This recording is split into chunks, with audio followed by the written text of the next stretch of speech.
Good morning mga lahi, so yan. Minituro nga pala sa atin yung isang pinsan ko kung paano ba daw natin ginagamot o inaalis yung sa pula ng inahin. So ito mga kalahi, ang ginagawa ko mga kalahi sa aking mga inahin. Kapag hindi ko sila ginagamit during breeding o kaya wala lang, hindi ko sila gagamitin, kung baka pahinga lang, ginagawa ko mga kalahi. Kinocord ko sila ganito. Pasay mga kalahi. O kaya naman limber pen. So ito mga kalahi. Ayan. Ganyan lang. Ganyan ang ginagawa sa mga inahin ko kapag hindi ko sila ginagamit for breeding. Saka ito. Ayan. So yun mga kalahi. So ang purpose ko niyan para hindi sila manaba. Kumbaga nakakagalaw sila lagi. May sikatan ng araw, nakapag-scratch sila, nakapag-keg sila.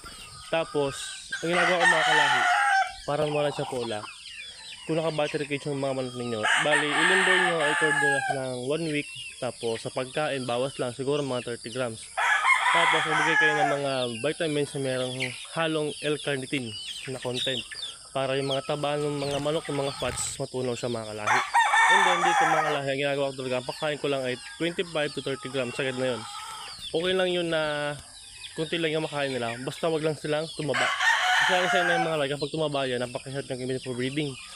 Magkukondisyon ka na, magpapahit ka pa, tatang ka pala sa pola, so medyo hassle. So kaya ganun mga kalahi, ang gawin natin para hindi dagdag hassle, kapag hindi gamit yung ating mga lagang inahin, i-cord natin, o kaya i-range natin kung meron na yung area, o naman limber pen, para masikatan ang araw, pag keg sila, bawas ng kain, kasi mas madaling magpataba ng manok o magpalaki, kaysa magpapayat, lalo na kung inahin, lalo na kung gagamitin sa breeding.